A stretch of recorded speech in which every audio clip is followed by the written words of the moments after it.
What is going on, everybody? This is the Real Deals, Real Estate Calls Call. What's up, everybody? What's up, Nathan That Benson? was you had trouble. You had trouble on that one today. I did, man. I think I you, thought you sounded like you were rapping for a moment. really. Yeah, it was Wow. smooth. It was Hidden talent. smooth, but it could have been better. All right. So, but everybody, thanks for tuning in. What do we do on these calls? What the heck? Who are we? That's also another question. Why are we doing these calls and who are we? Let's start with who we are, because that's a question a lot of people want to know. Like, why am I listening to these guys? Do they have any authority? Is there any reason why I should listen to them and waste my time? All right. So first I'll start. My name's Nathan Payne, been wholesaling for over 6 years now, done hundreds of deals, millions of dollars in transactions, and not as a flex, but I'm showing you guys I've done deals. I'm doing deals. So I know what I'm talking about. And my goal is to help you do more deals, because potentially maybe we can do a deal together. I'd love to do that. Nathan Valley, what's up? Who are you? Yeah, what's going on, guys? I'm Nathan Valley. Man, been wholesaling for 4 or 5 years. Did over 100 contracts in a single year. Some of you might have seen my 30-day challenge I did a year ago. Totally brand new market, no contacts, no resources, nothing. And did a $20,000 deal in 30 days without spending any money on marketing. Yeah, we're here to do some deals Using Privy. And Benson, who are you? Yeah, so I am one of the owners of said products, and I've been in the business for over 20 years. I'm a licensed agent. I do wholesale, do short-term rental, buy and hold, creative deal structure. I'm learning that right now on the sub 2 angle. But yeah, I've done a lot. I've seen the ups and downs of the markets. I've done all kinds of different strategies, and I'm here to support the Nathans with any anecdotes or stories or funny little tips and tricks too. We love the support, man. We really appreciate it. Okay. So if anybody's watching this now, you know who we are. What's the plan? Why do we do these calls? The plan is to show you what this looks like in real life. Real calls, real deals. Nathan Valley, as always, he's crushing it. He looks great. He calls great. He's smooth. He's going to make some calls today. We're going to see, and we're going to break them down. I'm going to break it down on this board. Benson's going to give his feedback and say, hey, you can't represent Privy or even talk about Privy, man. You're trash on the phone. Or he's going to say, you did a great job. I'm proud of you. That's what our plan is. We're going to make calls. And again, the promise is we call. Okay. We don't just talk. We do it. We show you so you can see, should I even listen to these guys? So that's what this call is about. This is what we're going to do today. Let's dive right in. Nathan, tell us a little bit about why it's so important to have the right process when you're calling on Privy, like calling agents. Yeah, guys. So, man, when you guys can help it, how's this saying go? A tool, what is it? A tool's only as good as the person using it, or something along those lines, right? Yeah. So, that's right. This is a perfect example, right? So it's Privy is like a marksman rifle. In the wrong hands, man, you can only do so much with it. But when you know what you're doing, you guys can be a absolute trained assassin. So that's kind of what we're going into today. And not just, hey, how to use a tool, because that's where Benson's going to come in to help me a lot, because there's so many things I'm still learning about it. They're always, you guys are always doing like amazing updates and features, and always getting feedback from us, which is super helpful. But also on the real estate side, hey, okay, the tool is firing on all cylinders, in prime condition. But now what do we do, right? Do we send a text message? Do we send an email? How, do we get on the phone and talk to people? What does that conversation look like? And then where do we go from there? Do I make an offer? Do I not make an offer? What should I, right? And the questions go on and on and on. So the goal is to try to answer all that for you in 20-ish minutes. My goal is to try to find deals as quick as possible. I love it. So before you start pulling up your screen and looking for a deal and calling it, I have to bring something up. So normally someone would think making an offer to an agent, if you're a real estate investor, requires this. You call, you make an offer, right? You lowball them, you crush their soul, you give them the low offer. We're going to show you why that doesn't work very well. Okay. That's a low hanging fruit deal you're looking for. That's low hanging. Good luck doing that and building a business off of that strategy, because we have what's called the Painless Flipping Academy. You can check it out, painlessflipping.com. Basically what we do is it's a done for you service that we basically take Nathan, actually, you're better at explaining what it is. I will just butcher it. But basically, we do the hardest parts of wholesaling for you. Okay.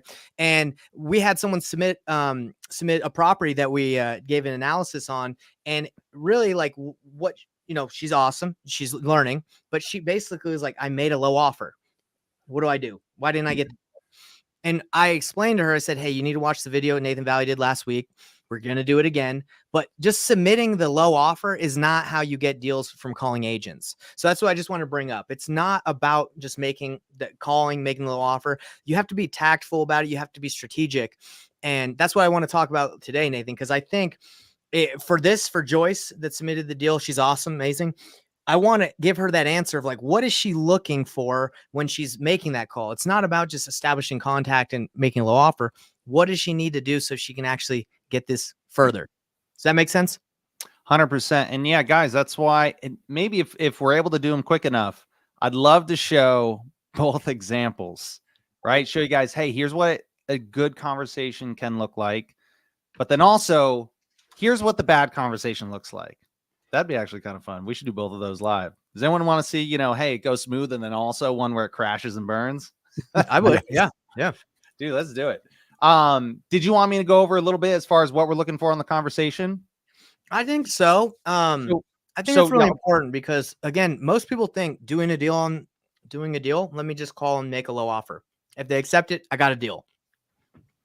Yeah, guys, whether you're direct to seller or direct to agent, when we're direct to agent, and again, I have a little bit of a different philosophy than some people, but I approach my conversations with agents almost identical to how I do if I'm talking directly to a seller, right? So I'm never making an offer on that first call. I'm genuinely caring more about the other person's outcome more than they do. Also, we're looking for motivation. So I'm not just going into, what's the lowest they'll take? Here's my offer. Right. Me personally, I like to go through, hey, what's their motivation? What's going on with the house?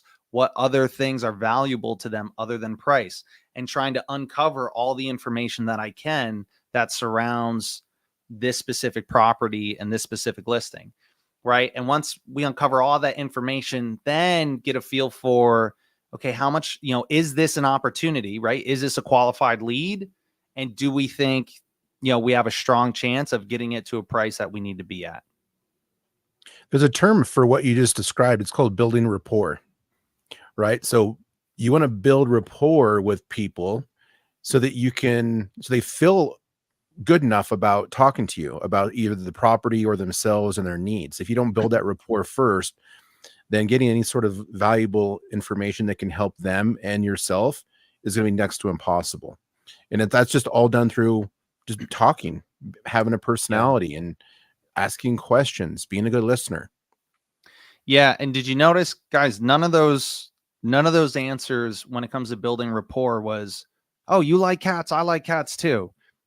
That doesn't necessarily build rapport, right? That's great if that's the case. But what it is you're going to build, especially with agents, right? When working with agents, one of the really nice perks is these are other business professionals.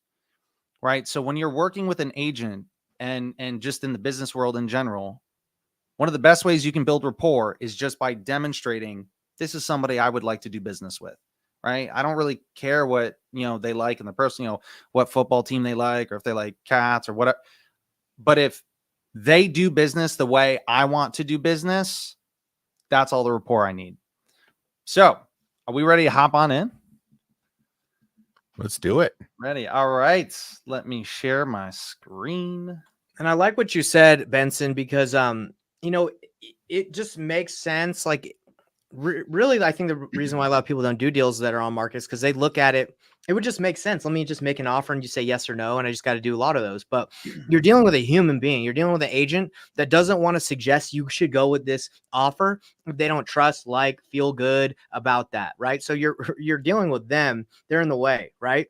So if you're just making low offers and not making that connection, they're probably not even going to recommend that your offer. I know if they have that fiduciary responsibility, they can't say too much about the deal, and they also can't not present your offer. It's required to, but depends on what light they present it, right? They could just be like, yeah, you do not want to go with this one. It's really low.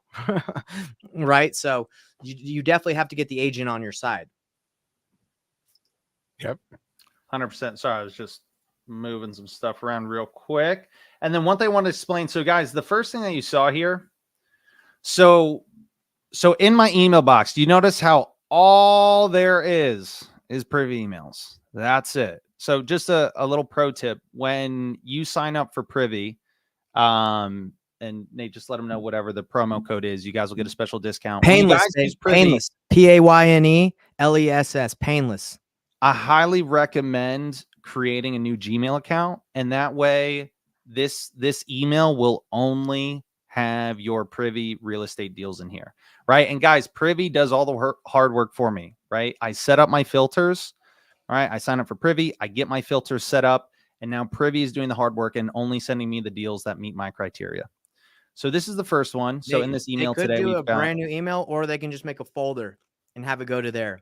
That's a good idea too. Depends how savvy you are with Google, Google Gmail. And look, we got a fan, Nick A. Batcher. He is laughing. It's live, and he's just laughing and having a great time. I'm so grateful. I love it that we're bringing joy to Nick's life. All right. So we're taking a quick look at this. So some of the things I'm looking at, price is typically the last thing I ever look at. First thing I'm looking at is pictures, right? How many days it's been listed, and then description. And what I'm looking for are indicators of motivation, right? So at a quick glance at pictures, it's not in bad shape. It's could it be updated and made nicer? Sure. I don't really know what this neighborhood specifically looks like. But could somebody improve this property? I would say yes. Okay. That's one box checked. Up here, 2 days listed. Okay. It hasn't been listed for a long time. Pretty short. Price is $240. Then in the description, is there anything that says a handyman special, fixer upper, cash offers only? Right. So when looking at this, I am not seeing really any verbiage along that, right? Versatile, not really. And then what I'll do is I will take a quick peek at comps. So the way I like to do comps, guys, if you're new to Privy, I recommend doing what Benson recommends, which is don't necessarily mess with the settings until you're a little bit more familiar. Because what it does is Privy, again, they did an amazing job making this tool so that it does the hard work for you. Right now, it's only showing me the comps that are, when they look at kind of all the criteria attached to the property, these are the only comps that are actually relevant for me to be looking at. Now, for me, I've been doing this for a little while, so I like to kind of see everything because I'm able to do so relatively quickly. If I was just starting out, oh my gosh, I would be here for hours and I wouldn't be very effective with my time. But I like to take a real quick glance, and what I'm trying to get a feel for is just what's the general price point in the neighborhood. So we've got this sold for $249, 3.1. Ours is a 3.2, 1,500 square feet, and ours does not have a garage. And when did that sell? That sold back in October. Let's see what sold for $400. Okay. So right off the bat, this looks like retail price, right? Probably, again, could it be something I could call on? Yes, but I'm going to see what else is in my email first. So I think that was the first one I looked at. Yes or no? All right, now let's take a peek at this one. So listed 6 days, delightful 3-bedroom, not too many photos up here. Now, one thing I'll do is, because this is a little bit out there. Benson, do you think there might be a chance that because this is kind of far out, there might not be photos? Far out from where? What do you mean far out? Just kind of a major area. This is kind of on the outskirts of Orlando. Oh. No, it's hard to say. Some agents like to put a bunch of photos in. Some people don't. Yeah, it's been on long enough to where like if there was going to be like any added, they would have done that already. Mm-hmm. If the house is really bad, they usually don't put photos, or if they can't get in because there's an issue, like a tenant lives there and they can't get them out. So this Yep. might be one just to call just to find out. Be like, hey, why Yeah. aren't there any pictures? All right. So the other thing is at a real quick glance, right? So they're asking 265 and it's kind of in the middle, right? Someone could argue retail, but honestly, it looks like retail's probably a little bit higher, right? It's right, stuff selling for 300, 285, 290. So chances are they're trying to be conservative, but still overpriced. And then the description. Oh, here we go. Property is occupied by a tenant and their lease expires on this date. Excellent investment opportunity. Let's call her up. Renee here. All right. So what I do. So this is an opportunity that I want to call on. Again, I don't really care too much on price. I have no clue what Hey, I would really need to quick. call. Let's just go over that really quick. What made you think this is an opportunity? This is one to call. Why? Yeah. So a couple things, guys. One, the picture / lack of pictures, right? So one, when I look on the picture of this outside, that doesn't look bad. Doesn't look terrible, but doesn't look like it's a new built property by any means, right? Also, car kind of just chilling on the front lawn, could be an indicator. And then also, again, Payne, like you just mentioned, guys, there's no other photos here, right? If somebody wants to sell a house and if man, they've got a good product to sell, they're going to want to show you, all the photos of it. But if it's bad, if it's in rough shape, they know more people are likely to call if they don't see those photos. But then the other thing is when we look down at the description, right? So kind of in the beginning, they're just talking about the property. But then right here, the property is occupied by a tenant and their lease expires on April 25th.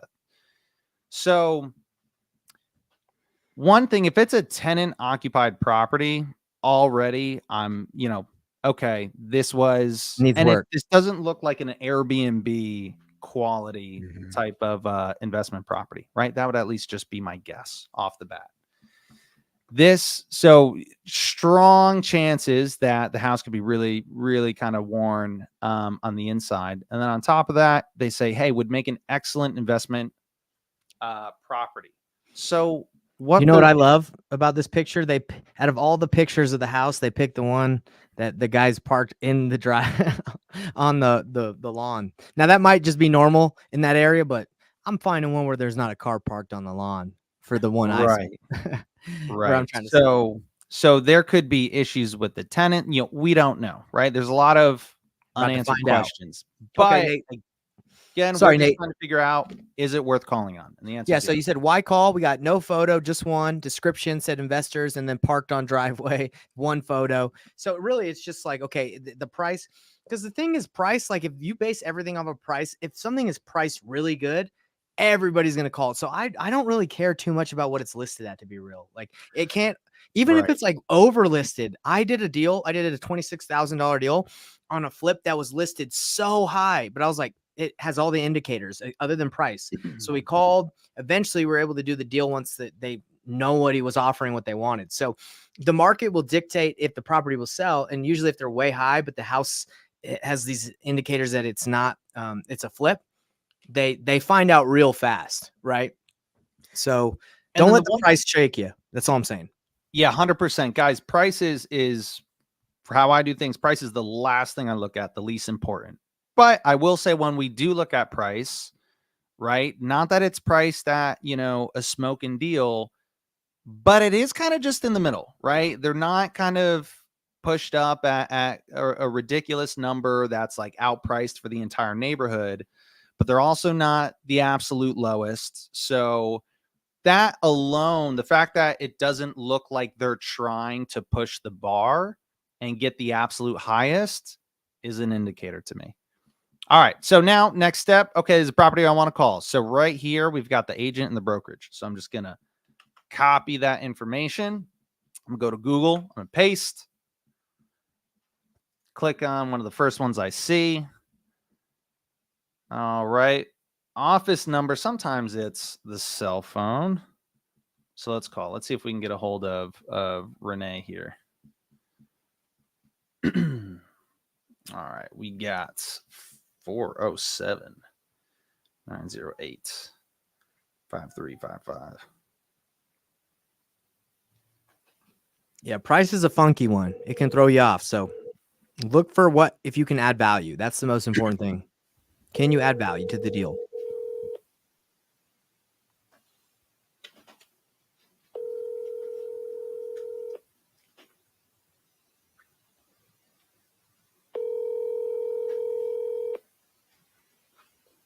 Hello, this is Renee Clark with Clark Investment Properties.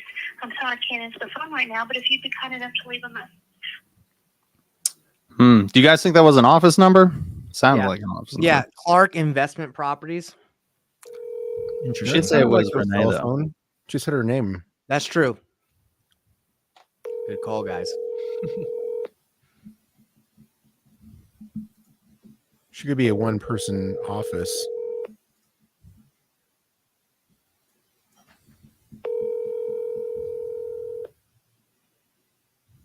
Hello, this is Renee Clark with Clark Investment Properties. I'm sorry I can't. All There's the- right. there's the This mobile. is Clark Holmes. I don't know if that is the right one. I just want to see. She Let's seems try really nice. this. I trust her. She All seemed. right, let's She try looked this like one she here. was This is a different number. sounded. 407 933 4499.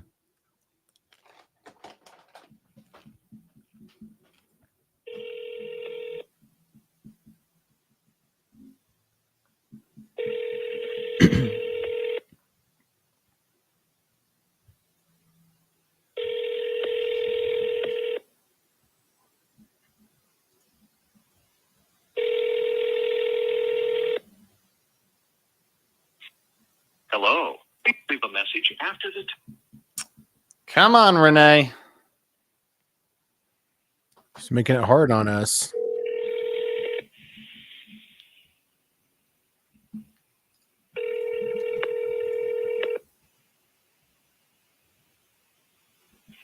Nope.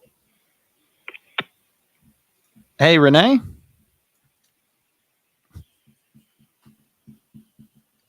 I don't think that was her. Did you guys hear that? Some woman picked up. She was just like, nope. Click. All right, Call let's again, try. bro. Call again. We know they're there. So this is, I don't think this is the right Renee because it says they're located in Illinois, but we're going to call her anyways. Man, that's 847 I looked. 612. The number that's on the listing is the 44991. That's the number that she has on the listing. Is that the one you called? Yeah, you called that one. I think that's her. I mean, it's got to be her. Just send her a text. All right. In the meantime, all right, let's move on to the next one, and we'll maybe get a call back from her. Let me turn off do not disturb for when she calls back. So, guys, normally what I would do, right? So, agent doesn't pick up. Most people, guys, like again, if you're struggling to do well in wholesaling, you can be better than 80% of people just by calling more than once. Right? Most people won't even spend the 2 minutes to try to find the right number, right? And guys, sometimes that's what it's going to take. But it's worth it because you've got the right opportunity that's worth spending your time on. Right? This isn't just, oh, someone's owned the house for 7 years and it's showing up as an absentee owned. No, this is a house that is listed. They want to sell right now, right? They literally are saying, investors, please call me, right? This is worth spending the extra 1, 2, 3, 4, 5 minutes if needed to find the right number. It's worth spending the extra couple phone calls because the other reality is, if she's not picking her phone up for me, she's not picking it up for other people. And guys, most investors, most people will only call once and not even leave a voicemail. Typically, what I will do is I will call twice, leave a voicemail, and then immediately send a text message. And then I will do that again, maybe 45 minutes later, right? And I will do that until I get a hold of her. So, guys, and that is the kind of persistence that you guys need, especially when you know, hey, this is something worth calling on. right? You guys didn't have to spend, and that's where kind of tools like this are so valuable. I didn't have to spend 4, 6, 8 hours a day just kind of filtering through, trying to find an opportunity in somebody that's interested in selling.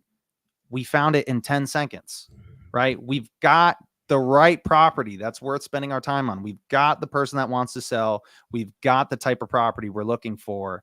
Okay, now I know it is worth spending the time to make sure I get on the phone with this person. Yeah, and I'll say this, everybody.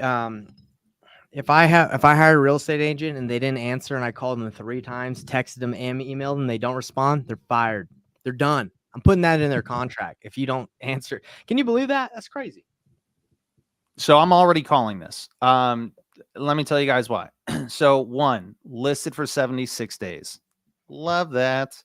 Also, these photos, right? It's not that the house is terrible by any means, but I mean, it could be better, right? Like Mhm. it could be better.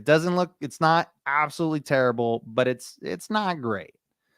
Right. On top of that, we've got a price drop here. We don't know. We can look and see by how much, but again, price drop, 76 days. Let's see. An enticing investment opportunity. Guys, does anything more need to be said? Come Nate, on. you can look in the property details down there in the listing history, and you can see how much they dropped it by. That's Yeah, another indicator of motivation, right? 100%. And one quick thing, like it's just like the little details that I appreciate, Benson. So thank you. I don't have to scroll. Guys, right at the top here, if I just click public records, it does it for me. And then property history. So this thing got listed back in March for looks like basically 245. And right now they are at 225. So 20K price drop.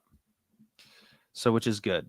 And then let me just take a real quick peek at what comps are looking like. Just to get an idea. Again, I like to get, especially when there's a ton of results, guys, I like to look really close, right? I want to look, what's right on this street and the streets next to it. So they're asking 225, right? And I'm just a general idea of price points. Okay, I'm seeing stuff sell as high as 340. I'm seeing stuff as low as 215. Just not, and ours is a 32,000 square foot. So ours is kind of the same style as this one. What's sold right next to it, right? Similar, 32, 295. Okay, cool. Let's give it a call, right? And I don't want to spend too much time on this, guys, right? Because I might find within the first 2 minutes, oh, they already accepted an offer, and are going a different route or whatever the case may be. All right, so let's get rid of these tabs. All right, again, just gonna Google Sean Romano. Where is this guy's cell phone? Here we go. Mobile. Let's call him up. I've got a good feeling about Sean. Sean's got the deal that I want.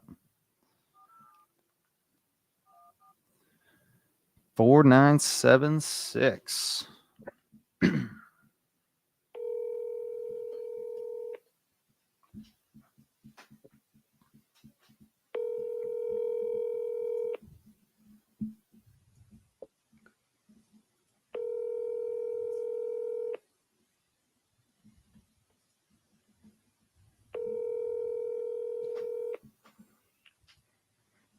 Hi, you've reached Sean Romano with LPT Realty, and your phone call is. All right, Sean. Let's try that again.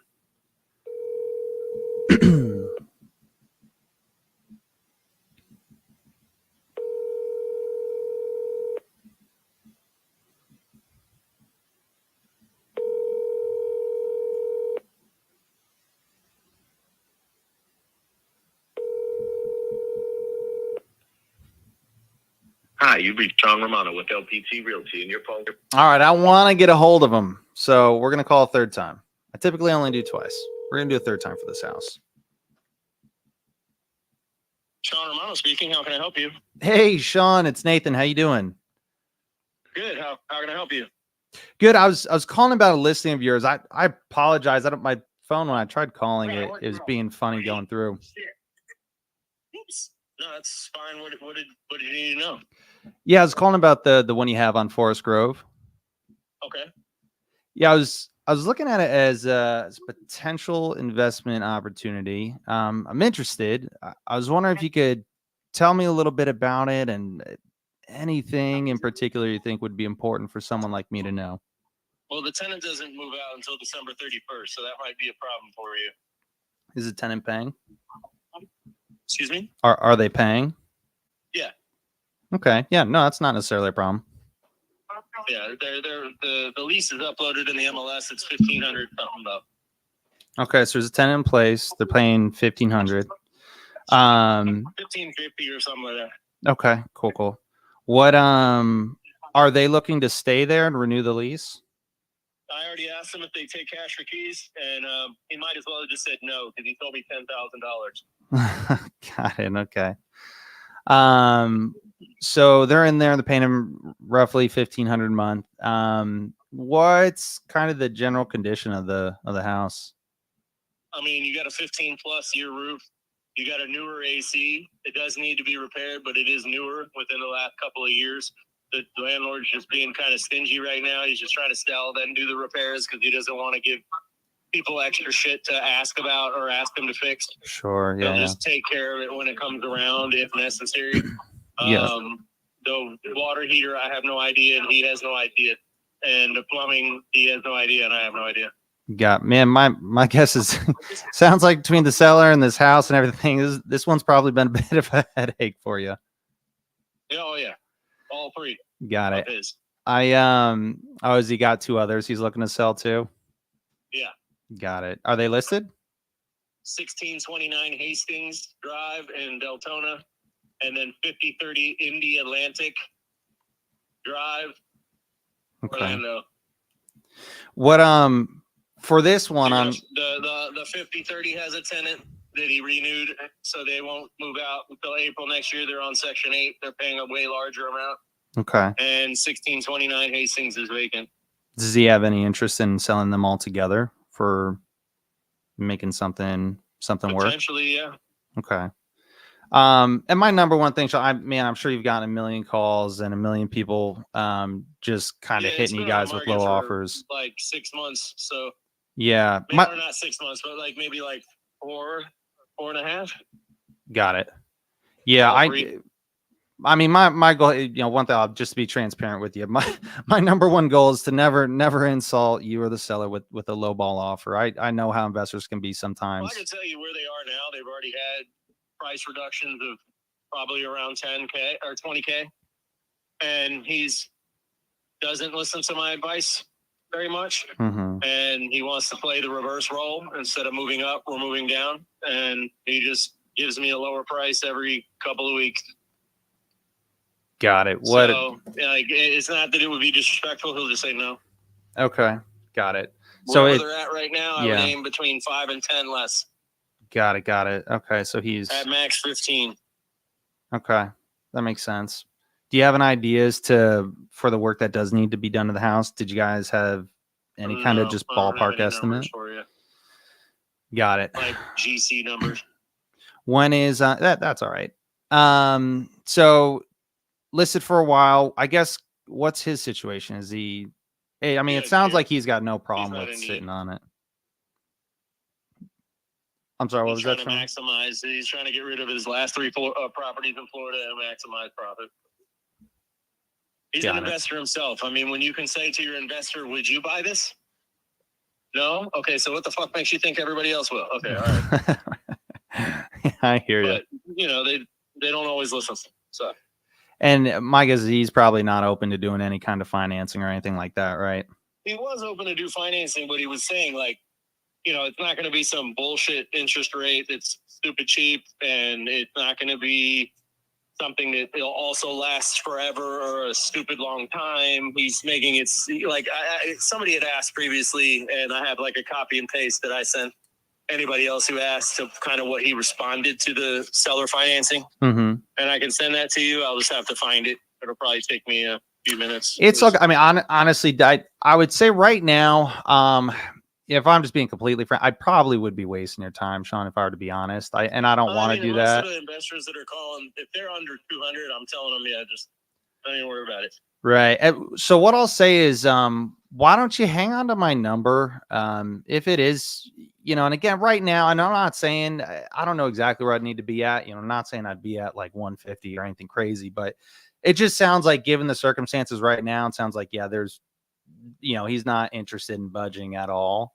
I understand. But I would say if he's kind of at a point to where he's ready to sell them, especially if he's looking to sell all three, there's definitely something we can make work there. And I'll be honest with you, I would just keep watching, because all he's doing is, one time it was a 10K drop, one time it was 6.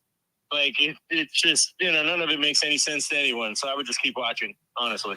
Well, I'll tell you what, hang on to my number. And if something changes, or if kind of you guys are going to be making a change, shoot me a text or give me a quick call. I'm calling unrepresented. So, and I'm super flexible. There's a lot of there's just a lot of different things that we can do to make it, one, very accommodating for him, and two, so that you can. The best thing you can do right now is, and then I'll run it by him, and then we can see if we can't, make something budge. I don't want to do this unless I know we're doing an all three together thing and just saying something, and then maybe that'll bring up a new conversation. Okay. Do you could you just shoot me the other two? Could you just text me the other two addresses? Yeah, I'll text you the addresses. Okay. And I'll give you a ballpark idea as to where what kind of range I think we could be at with an offer. Okay. But we would definitely need to be able to get inside the property. Okay. And one thing is, my guess is you've probably gotten 100 calls from wholesalers. Yes. I'll let you know up front. If it's something I'm able to buy, great. If not, I do typically have one or two really good relationships. If I think that they're able to pay more than me, I'll let you know up front, and they can just walk through at the same time, and we'll figure it out when we get down the road. But yeah, I'll take a look and I'll let you know. I'll send you the addresses. All right. Thanks, Sean. Have a good one.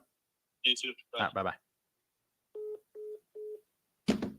Boom, boom, boom, boom. Why we call, bro? Dude, tell me that this guy's just like, bro, just make a low offer. I need to smash my guy with more offers so he can just stop wasting my time. So a lot of really good stuff on that one. So one thing right off the bat, he was not happy that I called him 3 times. If you guys, right? Did you guys notice his tone in the beginning? And it wasn't until the very end here to where he's like, okay, this is a decent conversation, and he kind of eased up. But in the beginning, he was a little annoyed. You could tell he was definitely in the middle of something. But guys, you know what happened?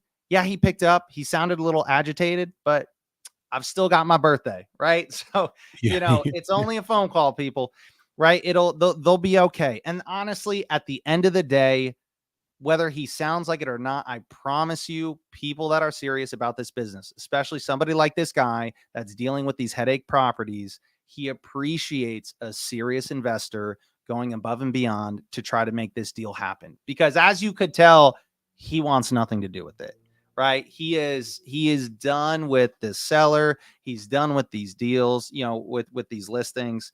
He wants nothing to do with it. And also, right. So price, we didn't get very far on price. So, and right off the bat, he didn't want to give much information.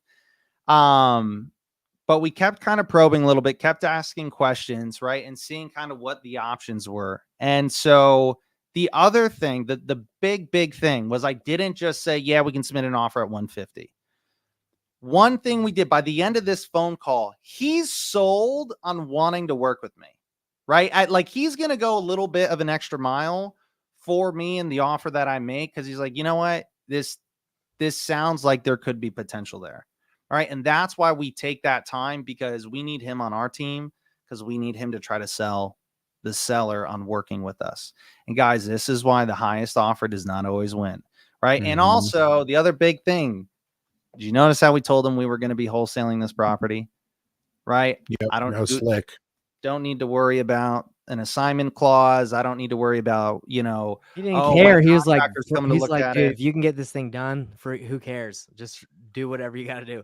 Right. So yeah, did you guys have any feedback on it? Yeah, I got a ton of feedback. So he also was like, I don't think he would hit you up, to be honest. Like he's at the point where you're like, hey, call me, text me. He's like, no, bro, just make an offer, and that's where we'll go from here. Like, I need you to.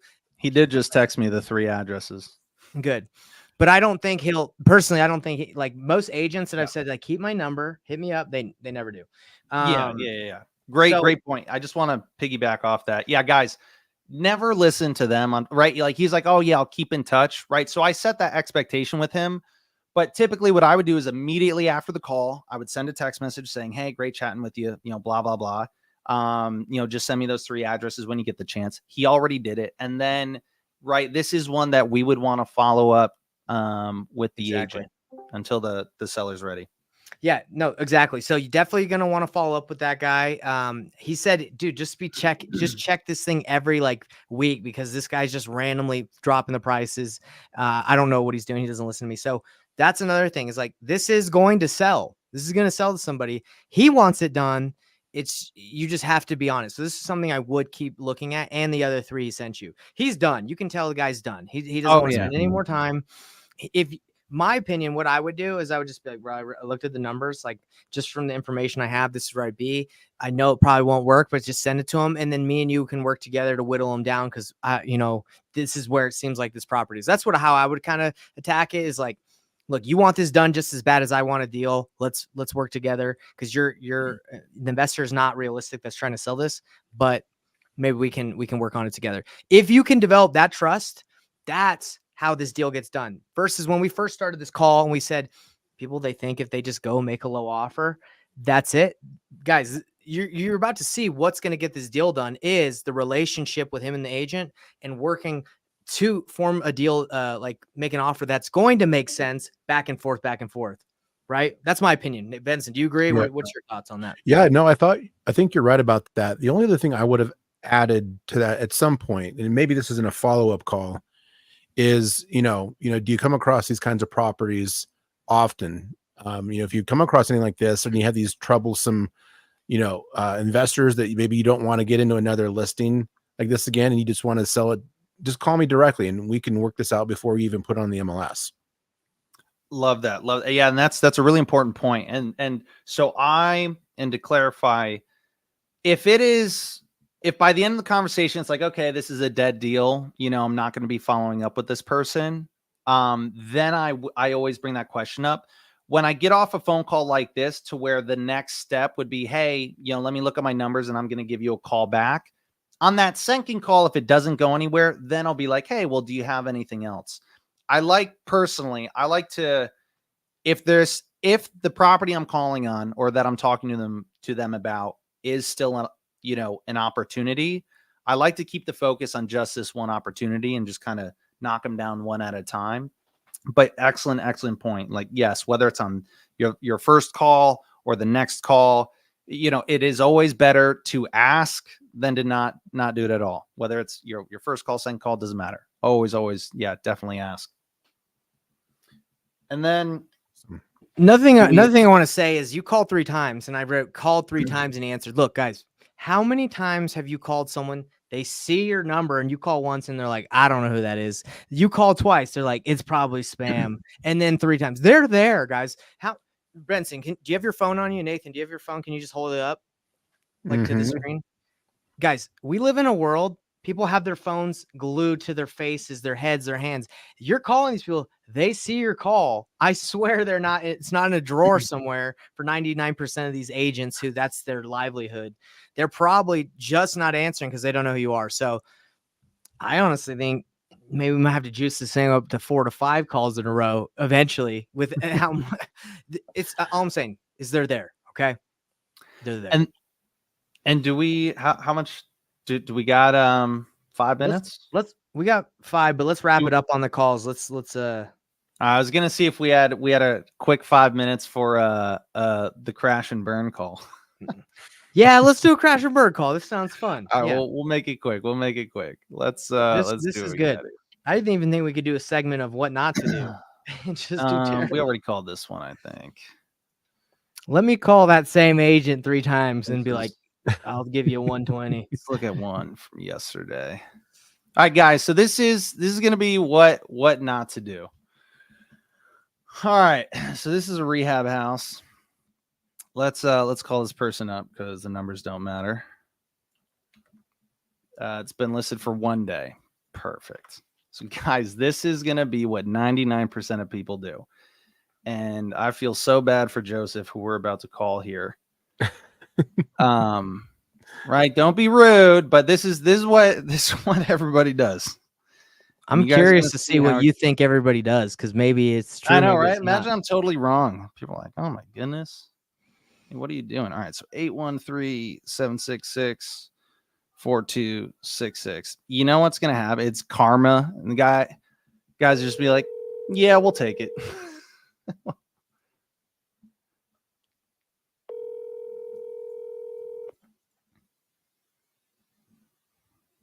Hello, this is Joe. Hey Joe, it's Nathan. How you doing?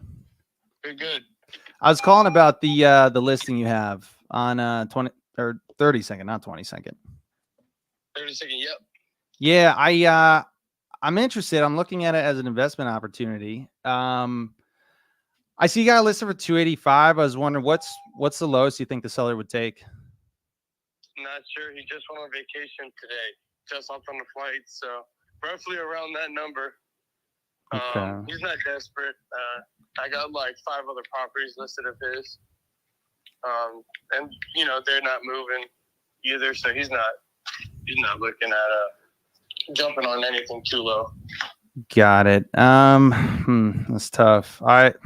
For me, for a cash offer, I know you got listed for 285. I'd probably need to be a lot closer to like 160, maybe 170. It's a full rehab house.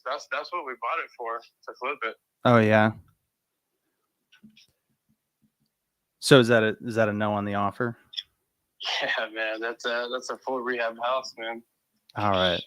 Well, Joe, I'll tell you what, man. If circumstances change, feel free to hang on to my number, and love to pick up the conversation. Gotcha. Thanks, Joe. Take care. Right? He hangs up. Hey, hold on, Now, bro. poor Joe, super nice guy. Yeah, that guy was really way cool. nicer than most people. That's actually the guy that you probably could you could do this to and not it go as bad as it usually goes. He was pretty cool. Right, but even the nice guy, dude, it ended with Bro, him. you called on like, a rehabbed house, though. I thought you were gonna be calling on a crappy house. we can call on whatever, man. It's the conversation goes the same every time, guys.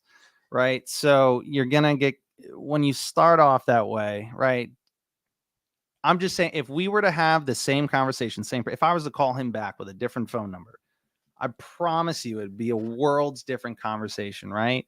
The conversation that we had with Sean, imagine if I were to have that with Joe, how much further we would get, right? Whether it's a fully rehabbed property or it's, an absolute tear down, guys, it's similar results because it's a similar conversation, right? And so whether it's a tear down or whether it's rehabbed, guys, agents don't want to have that conversation, right? It doesn't make them feel good, doesn't make the seller feel good.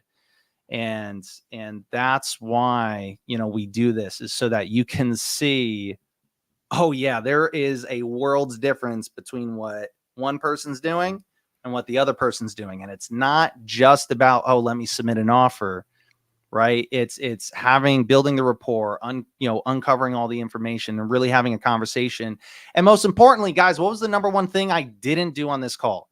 Did it sound like I cared at all about the seller situation, the agent situation, or how to, do anything that's beneficial for them? No, all it sounded was self-centered. I'm calling about me, for me, and just to make me money.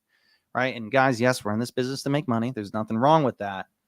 But again, when it comes to negotiating, you will get so much further if the only thing you kept in mind was, I'm just going to genuinely care about the other person, more than care more about their outcome than they do. Yeah. It's just the first part of sales is actually like looking for that one win-win scenario and loving others. you know, just caring and trying to take care of people. So Nate, great job, man. You know, Amazing. could have gone a lot worse, to be honest. Here, you want to stop sharing your know. screen? It could have gone a lot worse, but that guy was super chill. And that's actually probably someone that probably deals with a lot of investors. So when he heard you say that, he's probably like, all right, they're just cutting to the chase. That's fine. But when you're dealing with someone that doesn't get a lot of these properties, he had 5. He had another